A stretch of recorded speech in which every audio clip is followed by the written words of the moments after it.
Hello friends, very good morning. Welcome to the Hindu editorial అనాలిసిస్లోకి వెళ్ళే ముందు I have to make this customary announcement. మనందరికీ తెలుసు 15th August వరకు మనం కొన్ని స్పెషల్ ఆఫర్స్ అనేవి రన్ చేస్తున్నాము. సో మీరు వీటిని వెబ్సైట్లో డైరెక్ట్గా పర్చేజ్ చేయొచ్చు, లేదు అంటే మీరు ప్రత్యూష మేడం నెంబర్కి కాల్ చేసి కూడా మీరు చేయొచ్చు. సో ఇక్కడ మీకు కనిపిస్తుంది, you can check, this is our website www.ltexclasses.com. ఇక్కడ ఏదైతే మీకు కనిపిస్తుందో ఇది మన వెబ్సైట్ అడ్రస్. దీంట్లోకి వెళ్ళి మీరు ఇక్కడ అన్ని కోర్సెస్ కూడా మీకు క్లియర్గా కనిపిస్తున్నాయి. You can check it here. So special offers అనేవి మనకి కంప్లీట్ యూపీఎస్సీ పైన ఇక్కడ మీకు ఈ స్క్రీన్ పైన చూడండి. స్క్రీన్ పైన మీరు చూస్తే యూపీఎస్సీ ఆఫ్లైన్కి, ఆన్లైన్కి, అలాగే వర్కింగ్ ప్రొఫెషనల్కి మరియు కాలేజ్ స్టూడెంట్స్ కూడా సెపరేట్ ప్రోగ్రామ్స్ యూపీఎస్సీలో ఉన్నాయి. డీటెయిల్స్ కోసం మీకు కనిపిస్తున్న ఫోన్ నెంబర్కి మీరు కాల్ చేయొచ్చు. ఇక్కడ కనిపిస్తున్న ఈ ఫోన్ నెంబర్కి మీరు కాల్ చేసి వివరాలు కనుక్కోవచ్చు. సిమిలర్గా అలాగే optional infinity, UPSC optionals, public administration, PSIR, sociology, మనం sociology and anthropology, Telugu literature కూడా ఆఫర్ చేస్తున్నాం. అలాగే ఎన్సీఆర్టీ ఫౌండేషన్ ఆఫర్ చేస్తున్నాం. సో ఇవన్నీ కూడా మనకు ఉన్నాయి. 15th ఆగస్ట్ లోపు జాయిన్ అయ్యే వాళ్ళకి స్పెషల్ డిస్కౌంట్స్ అనేవి ఇక్కడ మీకు కనిపిస్తున్నాయి. సో మీకు ఏ డౌట్స్ ఉన్నా ఇక్కడ కనిపిస్తున్న మేడం నెంబర్కి కాల్ చేయండి, రావచ్చు మీరు తర్వాత. అలాగే మన వెబ్సైట్లో there is this search option కూడా మీకు ఉంది. సెర్చ్ ఆప్షన్కి వెళ్ళి మీరు డైరెక్ట్గా ఏదన్నా పర్చేజ్ చేయాలనుకుంటే, లెట్స్ సే ఎన్సీఆర్టీ ఫౌండేషన్ అనుకోండి, అలా మీకు వెంటనే వచ్చేస్తుంది. టైప్ చేయగానే కోర్స్ వస్తుంది. మీరు ఇమీడియట్గా ఆ కోర్సులోకి వెళ్ళి ఎన్సీఆర్టీ ఫౌండేషన్లోకి వెళ్ళి డైరెక్ట్గా మీరు పర్చేజ్ కూడా చేసేసుకోవచ్చు. చూడండి, మామూలుగా 15,000 ఫీజు మీకు 10,000కే ఉంది. సో ఇందులో మీకు డిస్క్రిప్షన్, ఇక్కడ చూడండి కోర్స్ కంటెంట్లోకి వెళ్తే సో ఏమేమి కవర్ అయిపోయాయి, ఏమేమి అవుతాయి అన్నీ కూడా క్లియర్గా మీకు కనిపిస్తుంది. You can see all of them here and course కంటెంట్లో, and you can make payment and join డైరెక్ట్గా మీరు జాయిన్ అయిపోవచ్చు అనమాట. సో సెర్చ్ ఆప్షన్ని మీరు ఉపయోగించేసుకొని ఏది కావాలన్నా చెక్ చేసుకోవచ్చు. For example, if you want to check what is available, మనకి యూపీఎస్సీ ఇన్ఫినిటీలో ఏం కవర్ అవుతుందని మీరు చూడాలనుకున్నా ఇలా యూపీఎస్సీ ఇన్ఫినిటీకి మీరు వెళ్ళొచ్చు. సో అందులో మీకు చాలా వస్తాయి. అందులో మనకు కావాల్సింది లైవ్ అండ్ రికార్డెడ్, దీనికి వెళ్తారు. సో యూపీఎస్సీ ఇన్ఫినిటీకి వెళ్తే again you can see UPSC infinity year. ఇది కూడా మీకు 60,000 రూపీస్ ఫీజు కాస్త మీకు 50,000కి అందుబాటులో కనిపిస్తుంది. మీకు లైఫ్ టైం వ్యాలిడిటీ కూడా క్లియర్గా కనిపిస్తుంది. అక్కడ లైఫ్ టైం వ్యాలిడిటీ ఉంటుంది. అండ్ కోర్స్ కంటెంట్లో you can check. So block wise మనం డివైడ్ చేసాము. పాలిటీని, ఎకానమీ, హిస్టరీ, జోగ్రఫీ అన్నీ కూడా మీకు కనిపిస్తాయి. సో కొన్ని క్లాసెస్ ఇంక ఇది ఆన్గోయింగ్ సైకిల్ కాబట్టి అవుతున్న కొద్దీ మీకు క్లాసెస్ యాడ్ అవుతూ ఉంటాయి. అలాగే previous year, before last year complete చేసిన సిలబస్ కూడా మీకు ఇక్కడ కనిపిస్తుంది. ఆల్రెడీ కవర్ అయిపోయినాయి కూడా, కొంతమంది ముందే కంప్లీట్ చేసేయాలనుకున్నా సరే you can check out last year videos, before last ఇయర్వి అన్నీ కూడా మీకు అందుబాటులో ఉంటాయి. All subjects are covered in detailed manner. మీకు విత్ లైఫ్ టైం వ్యాలిడిటీ వస్తుంది కాబట్టి మీరు ఎన్నిసార్లైనా వినొచ్చు, ఎన్నిసార్లైనా లైవ్ క్లాసెస్ కూడా అటెండ్ అవ్వచ్చు. సో మంచి యాప్ అమ్మ. మీరు యాప్ కూడా చక్కగా ప్లే స్టోర్లోకి, మనకి ఆండ్రాయిడ్ ఉంది, అలాగే యాపిల్ ఉంది, రెండు ఉన్నాయి. ప్లే స్టోర్లోకి వెళ్ళి కూడా మీరు చూసుకోవచ్చు. అండ్ ఆప్షనల్స్, పబ్లిక్ అడ్మినిస్ట్రేషన్ అన్నీ కూడా మీరు ఇక్కడే చెక్ చేసుకుని వెబ్సైట్లోనే మీరు పర్చేస్ చేయాలంటే చేసేసుకోవచ్చు అనమాట. So use our website. అలాగే కొత్త వాళ్ళు యూపీఎస్సీ డెమో అని ఉంటుందమ్మా, ఇది చూడండి. మీరు డెమో అని టైప్ చేస్తే it is highly recommended. New students చేయాల్సిన పని అంటే ఇలా డెమో అని కొట్టండి. మీకు UPSC demo, optional demo, bank SSC demo కనిపిస్తాయి. యూపీఎస్సీ డెమోకి వెళ్తే అది ఫ్రీ కోర్స్ అనమాట. So this particular course is completely free. మీరు ఇలాగా డైరెక్ట్గా దీన్ని మీరు ఎన్రోల్ చేసుకోవచ్చు. ఈ ఫ్రీ కోర్స్ మీరు డైరెక్ట్గా ఎన్రోల్ చేసుకొని మీరు ఇందులో ఉన్న కంటెంట్ ఫ్రీగా చూడొచ్చు. మీకు యాప్ ఎలా ఉంటుంది, క్లాసులు ఎలా ఉంటాయి అనేది కూడా మీకు అలవాటు అవుతుంది. అలాగే మీరు ఆప్షనల్ డెమోకి వెళ్ళారనుకోండి, డిఫరెంట్ ఆప్షనల్స్ యొక్క డెమో క్లాసెస్ కూడా మీకు కనిపిస్తాయి. మీకు ఆప్షనల్ డెమోలో కనిపిస్తాయి. ఇది మీరు క్లిక్ చేసి అగైన్ ఇందులో ఉన్న కోర్స్ కంటెంట్ అంతా కూడా మీరు చూసుకోవచ్చు. ఇలా ఫ్రీ కంటెంట్ అంతా కూడా మీరు చూడవచ్చు. శాంపుల్స్ ఎలా ఉన్నాయి అనేది కూడా మీకు అలవాటు అవుతుంది. శాంపుల్స్ చూసి నచ్చితేనే మీరు జాయిన్ అవ్వచ్చు. ఇది ఒక మంచి అవకాశం. సో ఇది ఇవాల్టి ఎడిటోరియల్. నెవర్ ఎండింగ్ ఫైట్ అనే పేరుతో వచ్చింది ఎడిటోరియల్. సో నిన్న కొంతమంది అడిగారు సిలబస్తో కనెక్ట్ చేయండి అని. సో ఇది మీకు సిలబస్ ప్రకారం దేంట్లోకి వస్తుందమ్మా చెప్పండి? GS paper 2, general studies paper 2, polity గవర్నెన్స్లోకి వస్తుంది. అండ్ ఫండమెంటల్ రైట్స్కి సంబంధించిన అంశం ఇది. సో ఈ అంశాన్ని ఒకసారి మనం పరిశీలిద్దాం. దేనికి నెవర్ ఎండింగ్ ఫైట్, ఎవరెవరి మధ్య ఫైట్, ఎప్పుడు ఎందుకు ఎండ్ అవ్వట్లేదు, ఏంటి కదా. Free speech is constantly under threat from religious and cost groups. Problem ఏంటంటే ఈ రోజుల్లో ఎవరైనా సరే ఒక సినిమాలో కానీ, ఒక స్కిట్లో కానీ, ఏదైనా ఒక స్టేజ్ పర్ఫార్మెన్స్లో కానీ, ఒక పుస్తకంలో కానీ ఏమి రాసినా సరే ఎవరో ఒకరు గొడవ పెడుతున్నారు. మా మనోభావాలు దెబ్బతిన్నాయి, they have outraged our feelings, మా మనోభావాలు దెబ్బతిన్నాయి అని చెప్పేసి వాళ్ళు ఏం చేస్తున్నారంటే గొడవలు పెడుతున్నారు, కేసులు పెట్టడం అనేది జరుగుతుంది. సో దీనివల్ల ఏమవుతుంది, ఫ్రీడమ్ ఆఫ్ స్పీచ్ అనేది థ్రెట్లో పడిపోతున్నట్టు, దెబ్బతింటున్నట్టు అనమాట. సో మనకి మాట్లాడే వాక్ స్వాతంత్రం అనేది కాన్స్టిట్యూషన్ ఇచ్చింది. అంటే వాక్ స్వాతంత్రం ఇచ్చింది కదా అని చెప్పి నిజంగానే వేరే వాళ్ళు అవమానిస్తూ మాట్లాడమని కాదు. సమస్య ఏంటంటే వాళ్ళు అన్నది ఎంతైతే మనం ఎక్కువ చేసుకుంటున్నామా లేకపోతే ఏంటి కదా, ఇది ఇంపార్టెంట్. వాళ్ళు కొంచెం మాట్లాడినా దాన్ని మనం 1కి 10 ఊహించుకొని కేసులు పెట్టేసి వాక్ స్వాతంత్రాన్ని హరించే పరిస్థితులు అనేవి వస్తున్నాయి అనేది ఇక్కడ ఈ ఎడిటోరియల్ యొక్క ప్రధానమైన అంశం. సో ఇది దేని గురించి అనేది మనం ఒకసారి చూద్దాం. In quashing a criminal case against Suriya, actor Suriya and director TJ Gnanavel, the Madras high court has spared them the ordeal of facing vexatious proceedings for allegedly insulting a section of society in the acclaimed film Jai Bhim. Very very important. Jai Bhim సినిమాలో ఆ police officer 1 year కమ్యూనిటీకి చెందిన వ్యక్తి. అతన్ని నెగిటివ్గా చూపించడం ద్వారా 1 year community నెగిటివ్గా చూపించడం ద్వారా మా కాస్ట్ని తక్కువ చేసి చూపించారు, మా కాస్ట్ యొక్క గౌరవాన్ని తగ్గించేశారు అని చెప్పేసి సూర్య పైన, డైరెక్టర్ పైన కేసు వేయడం అనేది జరిగింది. ఈ కేసు హైకోర్టుకి వెళ్ళింది, మద్రాస్ హైకోర్టు ఏం చేసిందంటే దాన్ని క్వాష్ అంటే కొట్టేసింది. ఈ కొట్టేయడం ద్వారా Madras high court has spared them అంటే వాళ్ళకి ఒక అవకాశాన్ని అంటే వదిలేసింది, విడిచిపెట్టింది. ఏం అవకాశం ఇచ్చింది? Spared them the ordeal of facing vexatious proceeding. Vexatious అంటే అర్థం ఏంటి? ఫ్రస్ట్రేటెడ్, వర్రీయింగ్, అనాయిడ్ అనే మీనింగ్ వస్తుందంటే ఏంటి? ఇప్పుడు చూడండి, ఈ కోర్టు ప్రొసీడింగ్స్ అన్నీ చిరాగ్గా ఉంటాయి, వెళ్ళడం రావడం, సమాధానాలు ఇవ్వడం, ఈ ఒక మనకి వెక్స్ అయిపోతామంటాం చూడండి, టైర్ అయిపోయి ఫ్రస్ట్రేట్ అయిపోయే పరిస్థితి కల్పిస్తాయి. ఆర్డియల్ అంటే కష్టం అనమాట. ఆర్డియల్ అంటే సంథింగ్ ఒక డిఫికల్ట్ టాస్క్ అనే మీనింగ్. ఈ తలనొప్పి అంతా లేకుండా అది కొట్టేసింది హైకోర్టు. ఎప్పుడైతే కేసు కొట్టేసిందో వీళ్ళకి ఇంక హెడ్ఏక్ లేదు అని అర్థం అనమాట. ఎందుకని? ఫర్ ఎలీజిడ్లీ అంటే ఆరోపించిన విధంగా, insulting A section of society. ఒక సొసైటీలో ఒక సెక్షన్ని మీరు జై భీమ్ అనే సినిమాలో ఇన్ ద అక్లైమ్డ్ అన్నారు, అంటే అందరి ప్రశంసలు పొందిన ఈ జై భీమ్ అనే సినిమాలో ఒక కమ్యూనిటీని మీరు ఇన్సల్ట్ చేశారు అని చెప్పి వాళ్ళ మీద ఆరోపణలు వచ్చాయి. దానికోసం ఎఫ్ఐఆర్ ఫైల్ చేశారు. అది హైకోర్టుకు వచ్చిన చివరికి హైకోర్టు ఏమో కేసుని కొట్టేసింది. కాబట్టి వీళ్ళు ఇంకా కేసు అని అదని తిరగాల్సిన అవసరం లేదు, ఆ తలనొప్పి ఇప్పుడు వీళ్ళకి వదిలింది అని అర్థం అన్నమాట.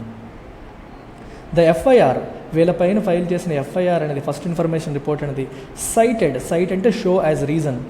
ఎందుకు వీళ్ళ మీద కేసు వేశారంటే section 295A of IPC, Indian penal కోడ్లో సెక్షన్ 295Aని బేసిస్గా చేసుకొని, సెక్షన్ 295Aని బేసిస్గా చేసుకొని కేసు వేయడం అనేది జరిగింది. అర్థమైందా? సో ఈ సెక్షన్ 295A ఏం చెప్తుంది? A provision that makes it a crime to commit deliberate and malicious acts intended to outrage religious feelings. అర్థమైందా? రిలీజియస్ ఫీలింగ్స్, వాళ్ళ మతపరమైన మనోభావాల్ని దెబ్బతీసేలాగా, వాళ్ళని అవమానించేలాగా మీరు ఎప్పుడైనా సరే డెలిబరేట్గా అంటే కావాలని, మెలీషియస్ అంటే ఒక తప్పుడు ఇంటెన్షన్తో, మెలీషియస్ యాక్ట్ అంటే ఒక తప్పుడు ఇంటెన్షన్తో మీరు చేస్తే దాన్ని సెక్షన్ ఐపీసీ సెక్షన్ 295A అనేది క్రైమ్ కింద కన్సిడర్ చేస్తుంది. కావాలనే మీరు తప్పుడు ఇంటెన్షన్తో అంటే హార్మ్ఫుల్ ఇంటెన్షన్తో ఒక కమ్యూనిటీని వాళ్ళ మనోభావాలు దెబ్బతీసేలాగా మాట్లాడితే it will be considered as crime as per section 295A of IPC. దాన్ని బేస్ చేసుకొని ఇతని పైన, సూర్య పైన, జ్ఞానవేల్ పైన కేసు వేశారు. On the basis of a complaint that the film insulted 1 year community, 1 year కాదు 1 year కమ్యూనిటీని ఇన్సల్ట్ చేసింది అని చెప్పి వాళ్ళు కంప్లైంట్ ఇస్తే ఈ సెక్షన్ పైన ఎఫ్ఐఆర్ ఛార్జ్ చేయడం అనేది జరిగింది. A magistrate had forwarded the complaint to the police for the registration of a first information report by concluding that it disclosed a cognizable offence.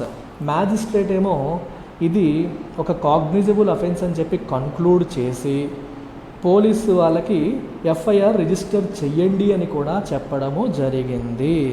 అసలు కాగ్నిజబుల్ అఫెన్స్ అంటే అర్థం ఏమిటి? క్లియర్లీ ఐడెంటిఫైయబుల్ అనే meaning మనకి వస్తుంది.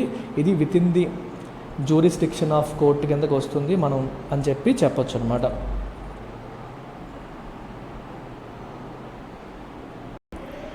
సో అర్థమైంది. Cognizable offence అంటే ఇది సీరియస్ అఫెన్స్. దీనిపైన మనం you can even arrest without warrant లేకుండా కూడా అరెస్ట్ చేసే అవకాశం ఉంటుంది. ఇది మన జ్యూరిస్డిక్షన్ కేసు ఫైల్ చేసే నేచర్ ఉన్నది అని చెప్పి మ్యాజిస్ట్రేట్ కంక్లూడ్ చేసి ఎఫ్ఐఆర్ రిజిస్టర్ చేసేయండి అని చెప్పేసి చెప్పడం అనేది జరిగిందనమాట. The high court has rightly concluded that the magistrate had acted mechanically. Magistrate ఏమో ఒక మెకానికల్గా యాక్ట్ చేశారు. As the order did not even mention what offence was made out in the complaint. అసలు కంప్లైంట్లో ఏ అఫెన్స్, ఏ తప్పు చేశారు ఏంటి అనేది కూడా డీటెయిల్డ్గా మెన్షన్ చెయ్యలేదు. అర్థమైందా? ఆర్డర్లో డీటెయిల్డ్గా మెన్షన్ చేయలేదు. మ్యాజిస్ట్రేట్ ఇచ్చిన ఆర్డర్లో డీటెయిల్డ్గా మెన్షన్ చేయలేదు. ఏ తప్పు వల్ల ఇదంతా అనేది కూడా క్లియర్గా రాయలేదు. In this case it is quite strange that a perceived insult to a cost was scene as outraging religious feelings. ఇప్పుడు ఈ పర్టికులర్ కేసులో రిలీజియస్ ఫీలింగ్స్ అనే కాన్సెప్ట్ కూడా లేదు. ఒక పర్టికులర్ కమ్యూనిటీ కాస్ట్, ఆ కాస్ట్ వాళ్ళు మా మనోభావాలు దెబ్బతిన్నాయి అని చెప్తే వాళ్ళు భావించారు పర్సీవ్డ్ ఇన్సల్ట్, మమ్మల్ని మా కాస్ట్ ఇన్సల్ట్ చేశారని చెప్పి వాళ్ళు భావించారు. దాన్ని రిలీజియస్ ఫీలింగ్స్ అవుట్రేజ్ చేసినట్టుగా భావించడం అనేది ఏ రకంగా కరెక్ట్ అనేది క్వశ్చన్. ఇక్కడ మతం అనేది రాలేదుగా క్వశ్చన్, కాస్ట్ గురించి రాయలేదు. ఐపీసీలో రిలీజియస్ ఫీలింగ్స్ అని రాశారు. 1 year కమ్యూనిటీని అవమానించినట్టుగా రాస్తే అది హిందూ మతాన్ని అవమానించినట్టుగా ఎలా అవుతుంది అనేది ఒక క్వశ్చన్ మార్క్ అనమాట. It indicates the perfunctory manner in which caste and religion can be conflated with one another by those claiming to be hurt or insulted by others. ఇది ఎలా అయిపోయిందంటే క్యాజువల్ మేనర్లో, పర్ఫెక్టరీ అంటే డీటెయిల్డ్గా మొత్తం చూసి కాకుండా పైన అని అర్థం అనమాట. పర్ఫెక్టరీ ఈ పదం చాలా, ఏదన్నా పని మనం మనసు పెట్టి ఇంట్రెస్ట్ లేకుండా, ఫీలింగ్ లేకుండా, ఎఫర్ట్ లేకుండా చేస్తే పర్ఫెక్టరీగా చేస్తున్నట్టు. సో కాస్ట్ని రిలీజియన్ని కాన్ఫ్లేట్ చేస్తున్నారు, కలిపేస్తున్నారు. ఒకదాంతో ఒకటి కలిపేసి మీకు కాస్ట్ని అవమానించినట్టుగా మాట్లాడితే రిలీజియన్ అవమానించినట్టుగా కలిపేసి మిక్స్ చేసేసి మేము ఇన్సల్ట్ అయిపోయాము, హర్ట్ అయిపోయామని చెప్పి వీళ్ళు చెబుతున్నారు. ఆ చెప్పే విధానం అనేది ఎలా ఉంది? పర్ఫెక్టరీగా ఉంది. అంటే డీటెయిల్డ్ ఎఫర్ట్ అనేది లేదు, ఊరికే అనేస్తున్నట్టుగా ఉందన్నట్టుగా దీని statement meaning. The court has noted that except for a contention that the film was made in a manner that is likely to incite violence and hostility towards a particular community, there was no specific instance stated in the FIR. అయితే court ఏమందంటే, ఒకటి except for a contention అంటే వాదన. ఏంట వాదన? That the film was made in a manner. Film ఏ రకంగా తయారు చేశారు, ఏ రకంగా చేశారంటే that is likely to incite violence and hostility, హింసని ప్రేరేపించేలాగా, హోస్టిలిటీ అంటే శత్రుత్వ భావజాలాన్ని ప్రేరేపించేలాగా టువర్డ్స్ ఏ పర్టికులర్ కమ్యూనిటీ. ఈ 1 year కమ్యూనిటీ పట్ల మిగిలిన కమ్యూనిటీలు హింసని ప్రేరేపించేలాగా, వాళ్ళని అసహించుకునేలాగా, హోస్టిలిటీని ప్రేరేపించేలాగా ఈ సినిమాని తీశారు అని చెప్పారు తప్పితే there was no specific instance, పలానా వాళ్ళు ఇలా జరిగింది, పలానా ఇన్సిడెంట్ జరిగిందని చెప్పి ఎగ్జాంపుల్ ఇలా ఇన్సిడెంట్ జరిగిందని కూడా ఎక్కడ మెన్షన్ చేయడం అనేది చెప్పలేదు. The casual resort to criminal prosecution for perceived insults to religion or any other social segment has become an unfortunate feature of contemporary life. క్యాజువల్గా ఊరికే మామూలుగా ఇప్పుడు ఏమవుతుందంటే క్రిమినల్ ప్రాసిక్యూషన్కి వెళ్ళిపోతున్నారు అందరూ కూడా. మమ్మల్ని పర్సీవ్డ్ ఇన్సల్ట్ అంటే ఇన్సల్ట్ చేయకపోయినా చేశారని భావించడం. పర్సీవ్ అంటే భావించడం అని అర్థం అనమాట. పర్సీవ్డ్ ఇన్సల్ట్ అంటే ఇన్సల్ట్ చేసినట్టుగా భావించడం. రిలీజియన్ని లేదా సోషల్ సెగ్మెంట్ని ఇన్సల్ట్ చేయడానికి ప్రయత్నం చేశారు అని భావించి ఊరికే కేసులు పెట్టేయడం అనేది టుడేస్ కాంటెంపరీ లైఫ్లో ఒక అన్ఫార్చునేట్ ఫీచర్ అయిపోయింది. దురదృష్టవశాత్తు ఇది చాలా కామన్ అయిపోయింది. చాలా క్యాజువల్గా కేసులు పెట్టేస్తున్నారు. సమ్ ఇయర్స్ ఎగో, కొన్ని సంవత్సరాల క్రితం, the supreme court had to intervene to quash a criminal complaint against cricket star Mahendra Singh Dhoni for being featured in the likeness of a deity on the cover of a magazine. ఒక magazine కవర్లో deity అంటే దేవుడు రూపంలో Mahendra Singh Dhoni photo వేశారంట. అలా వేసినందుకు మహేంద్ర సింగ్ ధోని మీద case పెట్టేశారు. చివరికి సుప్రీంకోర్టు ఇన్వాల్వ్ అయ్యి కేసుని కొట్టేయాల్సి వచ్చింది. అంటే ఊరికే కేసులు పెట్టేయడం అనేది జరుగుతుంది. Section 295A has been interpreted by a constitution bench in 1957. 1957లోనే కాన్స్టిట్యూషన్ బెంచ్ దీన్ని ఇంటర్ప్రెట్ చేసింది. To the effect that it only punishes the aggravated form of insult to religion. రిలీజియన్ని నిజంగానే ఇన్సల్ట్ చేసి, అది కూడా చాలా అగ్రవేట్, నెగిటివ్గా, చాలా ఎక్కువగా రిలీజియన్ని అవమానించేలాగా ఉంటేనే పనిష్ చేయాలి అని కూడా చెప్పడం జరిగింది 295A. దాన్ని ఈ కాన్స్టిట్యూషన్ బెంచ్ 1957 అలా చెప్పింది అనమాట. And something is done with deliberate and malicious intention to outrage the religious feelings of a class. ఇక్కడ ఈ రెండు పదాలు ఇంకా డెలిబరేట్ కావాలనే, మెలీషియస్ అంటే హార్మ్ఫుల్, వాళ్ళకి ఏదో ఒకటి చెయ్యాలి, డ్యామేజ్ చెయ్యాలి అనే ఉద్దేశంతోనే చేశారు అంటేనే శిక్ష వేయాలి తప్పితే ఊరికొరకే శిక్ష విధించకూడదు అని అర్థం. However, అయితే in practice, groups and individuals use some imagined slight to themselves as a pretext to infringe the right to freedom of speech and expression by objecting to films, plays, public performances. అక్కడ ఏం చెప్పారు? డెలిబరేట్గా, కావాలనే, తప్పుడు ఇంటెన్షన్తో వాళ్ళు నిజంగానే మన రిలీజియన్ని అవమానించాలి, మన ఫీలింగ్స్ని దెబ్బకొట్టాలని చేస్తే మాత్రమే పనిష్ చేయాలని క్లియర్గా కాన్స్టిట్యూషన్ అని చెప్పింది. కానీ ఇన్ రియాలిటీ ఏమవుతుందంటే, ఇన్ ప్రాక్టీస్ ఏమవుతుందంటే, different groups, individuals they use some imagined slight to themselves. అంటే వాళ్ళే ఊహించుకుంటున్నారు, వాళ్ళకి ఏదో అవమానం జరిగిపోయింది, స్లైట్ అంటే అవమానం జరిగిపోయిందని వాళ్ళే ఊహించుకొని దాన్ని కారణంగా చూపుతూ, టు షో, ప్రిటెక్స్ట్ అంటే ఒక రీజన్ కింద, దాన్ని రీజన్ కింద చూపుతూ టు ఇన్ఫ్రింజ్ ద రైట్, వాళ్ళ ఫ్రీడమ్ ఆఫ్ స్పీచ్ని దెబ్బతీసే ప్రయత్నాలు చేస్తున్నారు. అంటే ఎవరికి నోరు నొక్కేసే ప్రయత్నాలు చేస్తున్నారు. To infringe the right to freedom of speech, మాట్లాడే వాక్ స్వాతంత్ర హక్కుని ఉల్లంఘించడానికి, వైలేట్ చేయడానికి వీళ్ళు ప్రయత్నం చేస్తున్నారు. By objecting to films, place, public performances. సినిమాలని, ప్లేస్, ఈ నాటకాలు, వీటిని పబ్లిక్ పర్ఫార్మెన్సెస్ని అబ్జెక్ట్ చేస్తూ వాళ్ళు నోరు నొక్కేసే ప్రయత్నాలు జరుగుతున్నాయి అనేది దీని అర్థం. In many cases the police ten to give greater క్రెడెన్స్ to such complaints. పోలీసులు కూడా ఏంటంటే ఇలాంటి కంప్లైంట్ రావగానే దానికి ఇంపార్టెన్స్ ఇస్తున్నారు, అంటే దాన్ని నిజంగా నమ్ముతున్నారు. గివ్ గ్రేటర్ క్రెడెన్స్ అంటే దాన్ని బాగా నమ్మి వాళ్ళకి ఇంపార్టెన్స్ ఇస్తూ, దాన్ దే డిజర్వ్, ఇవ్వాల్సిన దానికంటే ఎక్కువ నమ్ముతున్నారు, చెప్పాల్సిన దానికంటే ఎక్కువ ఇంపార్టెన్స్ ఇస్తున్నారు. అండ్ సైట్ అంటే show as reason the possibility of disruption of law and order. అమ్మో, ఇది మనం ఆగపోతే లా అండ్ ఆర్డర్ డిస్టర్బ్ అవుతుంది అనే విషయాన్ని కారణంగా చూపుతూ, to clamp down on screening and performance. ఈ స్క్రీనింగ్ని, పర్ఫార్మెన్స్ని అణిచివేయడానికి, తొక్కివేయడానికి పోలీసులు ప్రయత్నం చేస్తున్నారు. అంటే పలానా వాళ్ళు కామెడీ షోలో పలానా మాట అన్నారు అంటే ఇంకా ఓకే, దీనివల్ల లా అండ్ ఆర్డర్ డిస్టర్బెన్స్ వస్తుందని చెప్పి వెళ్ళేసి ఆ పర్ఫార్మెన్స్ని ఆపే ప్రయత్నాలు పోలీసులు చేస్తున్నారు. దాన్ ప్రొటెక్ట్ ఫ్రీ స్పీచ్ని ప్రొటెక్ట్ చేయకుండా వాళ్ళ నోరు నొక్కడానికే పోలీసులు కూడా ప్రయత్నం చేస్తున్నారు. అంటే దే హ్యావ్ దట్ టెండెన్సీ అని చెప్పి చెప్తున్నారు. Constitutional courts do intervene time and again. ఇలాంటప్పుడల్లా కోర్టులు అనేవి ఇంటర్వీన్ అవుతున్నాయి, మధ్యలో ఇన్వాల్వ్ అవుతున్నాయి. టు ప్రొటెక్ట్ ఫ్రీడమ్ ఆఫ్ ఎక్స్ప్రెషన్ని కాపాడడానికి కోర్ట్స్ అనేవి ఇంటర్వ్యూన్ అవుతున్నాయి. But often such relief comes after delay. కానీ వెంటనే అవ్వదు కదా, ఈలోపు కేసు వేయాలి, కదలాలి, కోర్టు బెట్లెక్కాలి, కొంత డిలే తర్వాత రిలీఫ్ అనేది వస్తుంది. ఈలోపు బుక్స్ హ్యావ్ బీన్ పల్ప్డ్, పుస్తకాన్ని చింపి పడేస్తున్నారు. పల్ప్ అంటే ఇంకా ముద్ద చేసేయడం అనమాట, మొత్తం ముద్దగా చేసేయడం. Performances, lectures have been cancelled, పర్ఫార్మెన్స్లు, లెక్చర్స్ క్యాన్సిల్ చేయడం అవుతుంది. ఇదేదో కోర్టు తేలేంత వరకు ఆ పనులన్నీ ఆగిపోవాల్సిన పరిస్థితులు వస్తాయి. Based on threats and complaints more often than not. ఊరికే థ్రెట్స్, కంప్లైంట్స్ ఎక్కువగా ఇవ్వడం వల్ల, అవసరమైన దానికంటే ఎక్కువ ఇవ్వడం వల్ల ఈ పరిస్థితులు అనేవి వస్తున్నాయి. So these developments can only mean that the fight for free speech has to be fought anew from time to time. అంటే ఫ్రీ స్పీచ్ కోసం చేసే ఫైట్ అనేది ఎప్పటికప్పుడే మనం చేయాల్సి వస్తుంది. ఈరోజు మనం ఫ్రీడమ్ ఆఫ్ స్పీచ్ కోసం ఫైట్ చేసాము, ఇంకెప్పుడు ప్రాబ్లం రాదనే పరిస్థితి లేదు. ఎప్పటికప్పుడు ఏదో ఇష్యూ వస్తుంది, కంప్లైంట్స్ వస్తున్నాయి, ఆపుతున్నారు, కేసు వేస్తున్నారు, మళ్ళీ ఫైట్ చేస్తున్నారు, కోర్టులు ఇన్వాల్వ్ అవుతున్నాయి.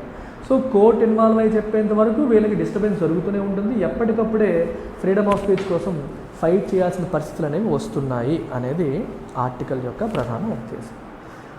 అంటే మిస్యూజ్ అవుతుంది, ఐపీసీ సెక్షన్ 295A అనేది ఎక్కువగా మిస్యూజ్ అవుతుంది అనేది ఆర్టికల్ యొక్క ప్రధాన సారాంశం అన్నమాట.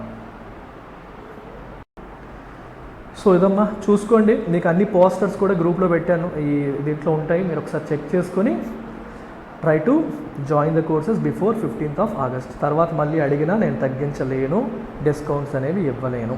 మళ్ళీ ఇండిపెండెన్స్ డే రాదు, వచ్చినప్పుడే మీరు యూజ్ చేసుకోండి. You are getting freedom from high fee. That's it, take care, bye.